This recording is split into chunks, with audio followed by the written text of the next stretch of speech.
Foam. Hi everyone, welcome back to our channel. मेरी पूरी cook spot family, आप सभी स्वस्थ रहें, सुरक्षित रहें और खूब खुश रहें। हर दिन की तरह आज भी यही अभिलाषा है मेरी। आज तो 6:30 हो रहे हैं और अभी तक मेरी चाय नहीं हुई है। मैं अभी अपने लिए पहले चाय बनाऊंगी और उसके बाद करूंगी रात के काम। रात के खाने में क्या बनेगा? Tasty, healthy, winter special. आइए शुरू करते हैं।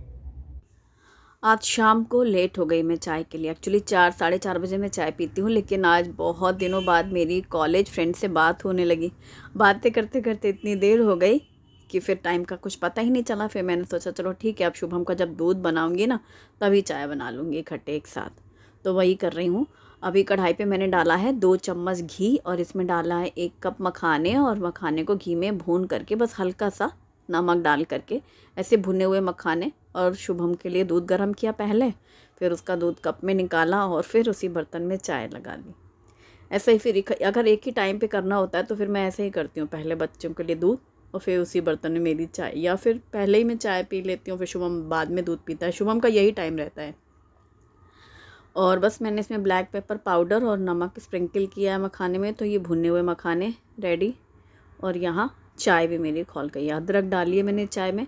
मुझे हर महीने में अदरक वाली चाय पसंद है और इन दिनों सीज़न है तो सर्दियों वाला, इसमें तो अलग ही है। मतलब अदरक चाहिए ही चाहिए, उसके बिना चाय फीकी लगने लगती है।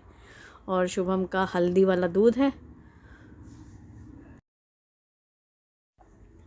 और अगर चाय इस समय ना पियो ना तो फिर काम में मन नहीं लगता मानो अगर शाम की चाय ना मिले, इसलिए चाय पहले और फिर होंगे आगे के काम।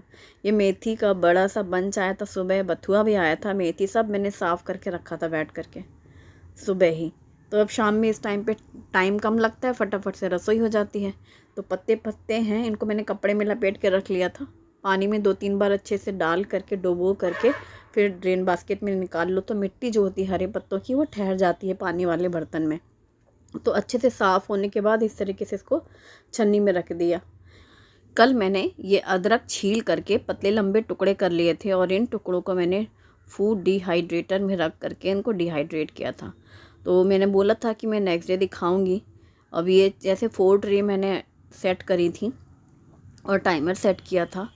अदरक अच्छी ड्राई हो चुकी है और आज मैं इसको पीस के आपको दिखाऊंगी। ये सारी प्लेट्स मैंने इनको प्लेट में अदरक को निकाल लिया था एक दूसरी प्लेट में। ये देखो, ये है इनका कलर एज इट इज़ है, ब्लैक ब्लैक सी नहीं हुई है, एकदम परफेक्ट अच्छे से ड्राई हो चुकी हैं। तो इनको मैं यहाँ पर अगारो मल्टी फंक्शनल जो चॉपर, स्लाइसर और ब्लेंडर है उसमें ही इसको एकदम फाइन पाउडर बना रही हूँ। तो बस मिनटों में ही यहाँ पर ये अदरक का पाउडर बन गया, जिंजर पाउडर। अच्छी बात ये है कि कलर देखो एकदम अच्छा है, फ्रेश, और खुशबू बहुत अच्छी है। जैसे ये जार खोलो ना तो एकदम जिंजर पाउडर का जो स्मेल होता है बहुत बढ़िया। इसे बहुत सारी रेसिपीज़ में मैं यूज़ करती हूँ। मैं अक्सर ही जिंजर पाउडर बना के रखती हूँ। छाछ में भी डाल के बहुत अच्छा लगता है ये सौंठ, या कुछ ऐसी मीठा बना रहे हैं उसमें भी डाल के, गुड़ वाली कोई भी मीठा बनाते हैं ना स्वीट रेसिपी, उनमें भी ये बहुत अच्छा रहता है। कई बार अदरक नहीं है घर पे तो चाय में डाल दिया चुटकी भर, तो अदरक वाला वो सौंठ का स्वाद भी आ जाता है। और शहद के साथ भी सौंठ को गले की खराश के लिए यूज़ करते हैं। और अब उसी चॉपर में जो धुली हुई मेथी के पत्ते हैं ना उनको एकदम फाइन चॉप कर ले रही हूँ। थोड़ा पहले डाला है, जब वो नीचे से पूरा अच्छे से चॉप हो गई है उसके बाद फिर बाकी का भी सारा डाल दिया है। तो इस चॉपर में मिनटों में ही मेथी के पत्ते फाइन चॉप हो गए हैं, क्योंकि जब गीली होती है ना पत्ते वाली सब्जी, फिर पकड़ के उसको नाइफ़ से बारीक करो तो वो जल्दी से एकदम बारीक नहीं होती है। अब कढ़ाई में सरसों का तेल गरम करके बारीक कटी हुई लहसुन, जीरा, हरी मिर्ची डाली है, हींग डाली है और थोड़ी सी हल्दी पाउडर और 2 कटे हुए आलू। ये नया वाला आलू है, इनका टेस्ट बहुत अच्छा लगता है, थोड़ा पकने में टाइम लगता है। ढक कर के मैंने पकने रखा।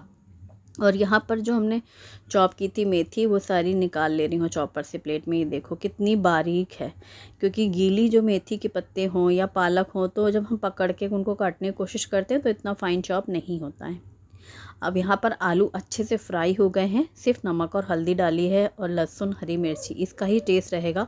और जैसे ये बारीक कटी हुई मेथी डालो, मिक्स करो, भूनो, मिनटों में ये सब्ज़ी तैयार हो जाती है। और इतनी बारीक कटी हुई मेथी ना पूरी अच्छे से भुन जाती है जल्दी से। मोटी डंठल एक भी नहीं है, सारे पत्ते पत्ते ही मैंने सुबह सब चुन करके रखे थे।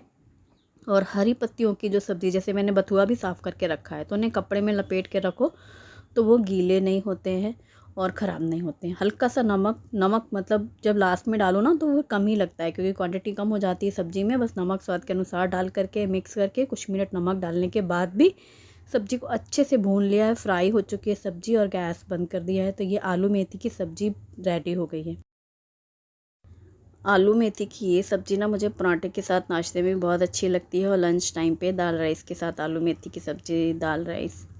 तो बस अब यहाँ मेथी की सब्ज़ी साइड में रखी है और अब मैं बना रही हूँ बेसन पिटला, क्योंकि मैं बनाऊँगी बाजरे की रोटी। ज्वार की रोटी या बाजरे की रोटी के साथ गरम गरम बेसन पिटला बहुत अच्छा लगता है, सिंपल और टेस्टी। उसी की सारी तैयारी कर ली है। अब यहाँ पर बेसन जार में से निकाल रही हूँ मैं। 1 कप से कम ही बेसन निकाला है मैंने, हाफ़ कप से, लेकिन थोड़ा सा ज़्यादा है शायद। बस बेसन में पानी डाल दिया है 2-2.5 गिलास, और पानी डाल करके बेसन को पहले अच्छे से मिक्स कर लिया है।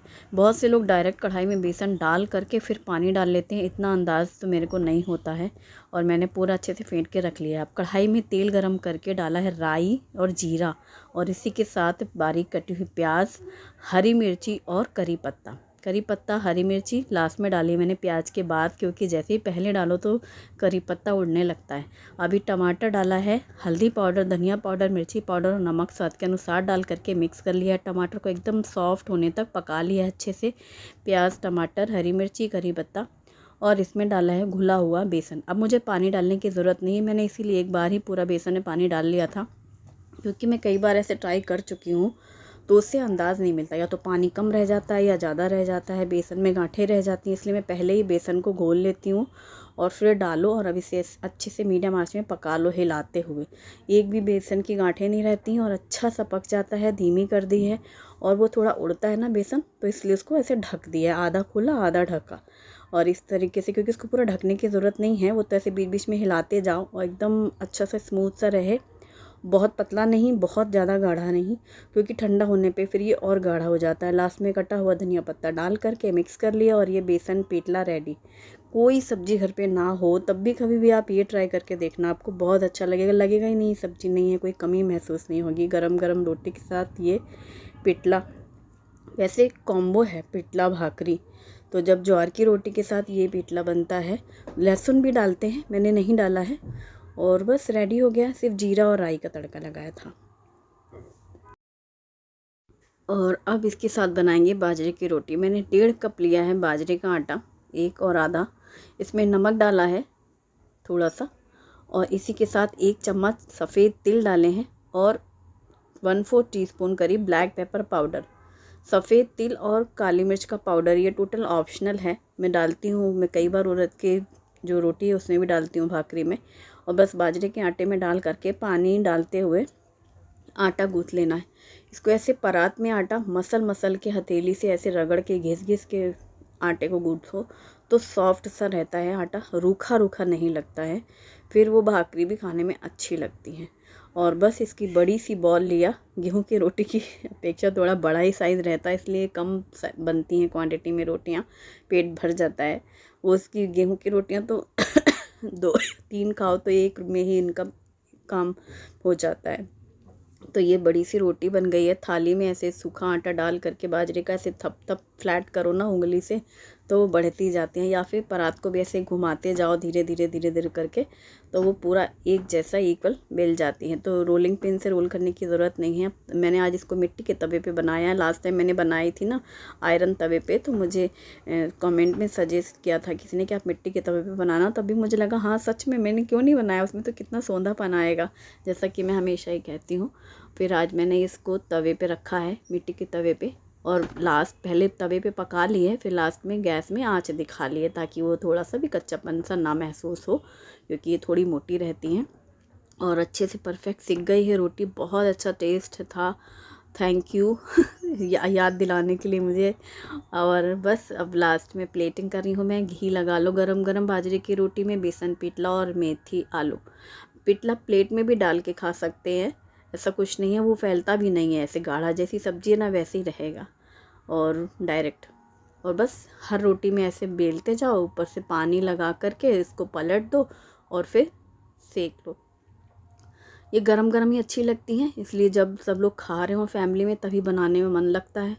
तो शुभम अभी बोल रहा है थोड़ी देर से खाएगा, तो उनके पापा को भी मैंने लगाई प्लेट। उसके बाद फिर जब शुभम थोड़ी देर बाद खाया तो फिर गैस जलाई, फिर शुभम की बनाई रोटियां।